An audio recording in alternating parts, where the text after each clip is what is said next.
sa iyo. Durog na puso ko'y muling nabuo.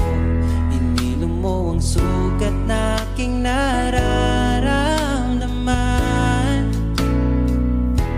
Ang dating damdaming naglalakbay at ika'y dumating sa kahintay.